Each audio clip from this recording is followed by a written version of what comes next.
Meghan Markle just got blacklisted. Yeah, Netflix isn't happy anymore. They weren't impressed by the royal shine. Actually, the shine turned into stress.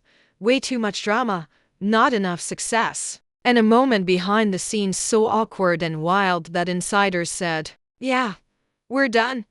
One boss didn't even try to be nice about it. They basically said, "This is the end."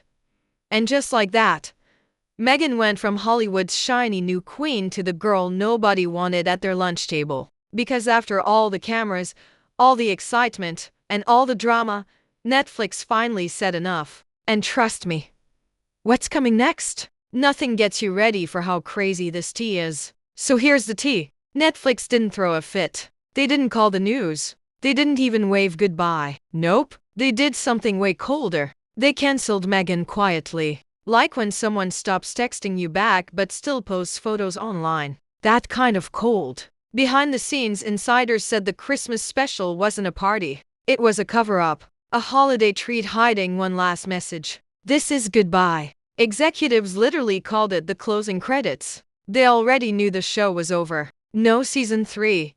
No big comeback.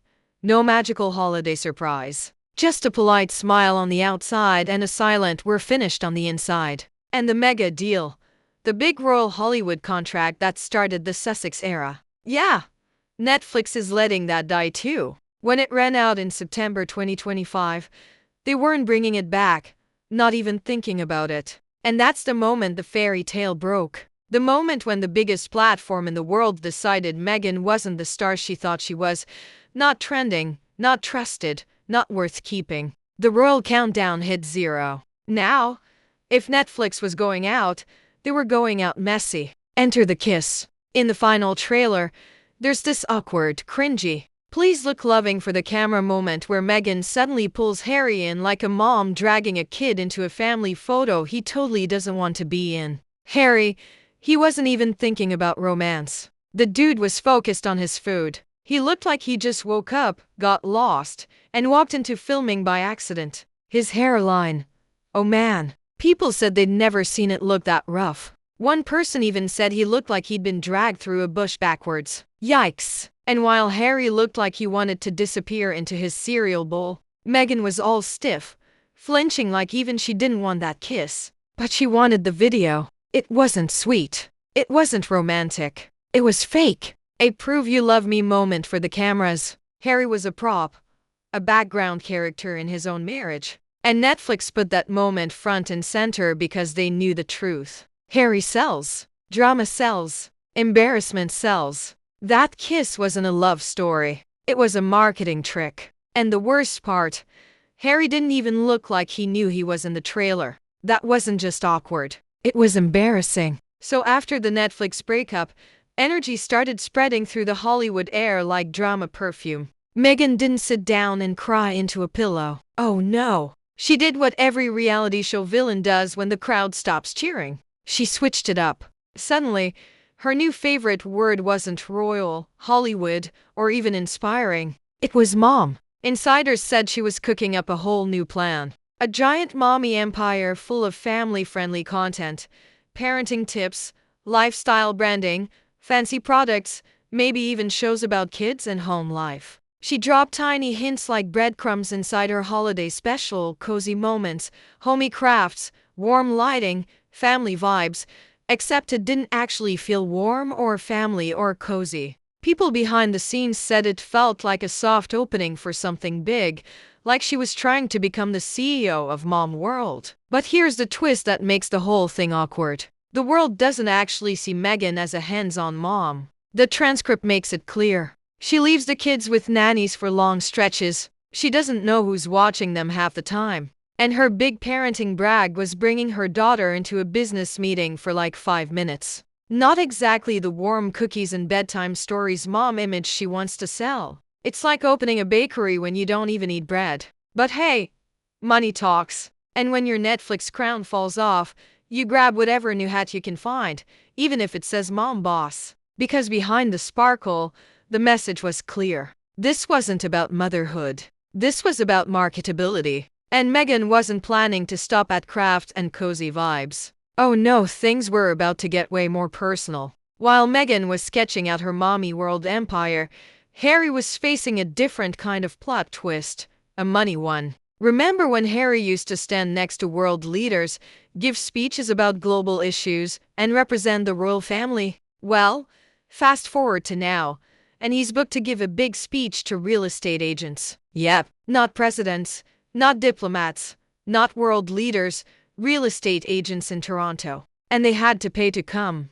Tickets weren't cheap either. People had to pay serious money just to sit in a room and hear Harry talk about, wait for it, housing policy and the Canadian economy. A royal prince talking about mortgages and home supply when he literally grew up in palaces. It was giving wrong class, wrong job, wrong script. And it didn't stop there. We need to remember this. Harry only left school with 2 levels. One involved help from a teacher. He has no background in real estate, no background in business, no background in finance. So why was he standing on that stage? One word: money. Because when you're no longer royal staff protected, when Hollywood isn't calling, when Netflix shuts the door, you don't get to be picky. And that's when his new title became super obvious. Prince for sale. Not the crown jewels kind. The pay to play, pay to speak, pay to show up kind. This wasn't prestige. This was survival mode. And the more desperate Harry looked, the more power Meghan's next move seemed to have. Because when money gets tight, people start reaching for anything they can make money from. Even family, even titles, even children. And here's where the story takes its sharpest turn. Because right when the money stress hit red alert, something interesting happened. Harry and Meghan suddenly decided their kids should be prince and princess after all. Remember, they once said they didn't want titles. They wanted a normal childhood. They suggested the palace was unfair, even racist, even blocking the titles. But the moment things got shaky, boom, titles claimed, royal status locked in, brand value unlocked. And why does that matter? Because titles aren't just fancy names. They're marketing gold. A parenting empire featuring princess and prince, a family brand with royal sparkle, products tied to royal children. That's not a coincidence. That's a business plan. And then came the double standard. They warned people about kids on social media, but Meghan posted the kids online weekly. They claimed protection, then used their images to sell honey and sage. They talked privacy, then told stories about their children for publicity. It wasn't parenting. It was packaging. It wasn't family first. It was brand first. And the world could feel it. The tone was clear. The kids weren't being raised. They were being rolled out. Because when the big deals dry up, you look for the next big product. And in this story, that product had a last name, Sussex, with royal titles attached. So while Meghan and Harry were spinning in circles, cancelled shows, awkward trailers, money scrambles, something totally different was happening across the royal universe. Enter Catherine, Princess of Wales. Now, this is a plot twist nobody could ignore. Catherine had been gone from the spotlight for a while because she was battling cancer. Real-life pain, real-life struggle.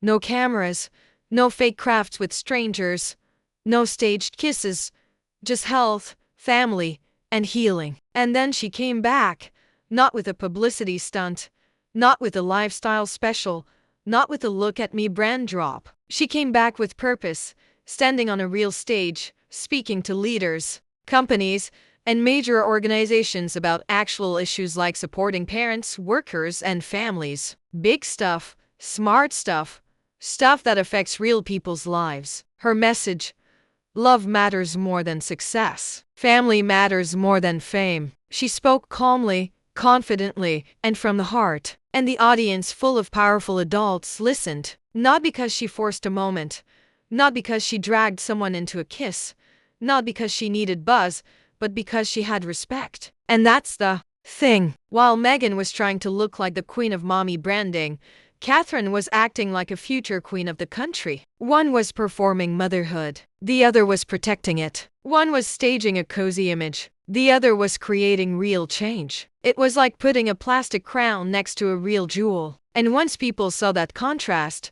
Meghan's empire started looking more like a costume. Because in the royal world, and honestly in any world, There's a big difference between chasing attention and earning respect. Here's the thing about fame. Once people stop taking you seriously, it's nearly impossible to get that respect back. And that's exactly what started happening to Meghan and Harry. Remember when their names alone could fill headlines and break the internet? When every interview, every photo, every rumor felt like a global event? Yeah, that energy is gone. Now, instead of being talked about like royalty, they're getting talked about like the punchline of a joke. Harry being mocked by his old school friends, his speeches being questioned, his qualifications being doubted, Meghan's show being labeled boring, her brand called a flop, her content dismissed as empty. No sparkle, no mystery, no magic, just noise. Because respect isn't about cameras or contracts. It's about credibility. And little by little,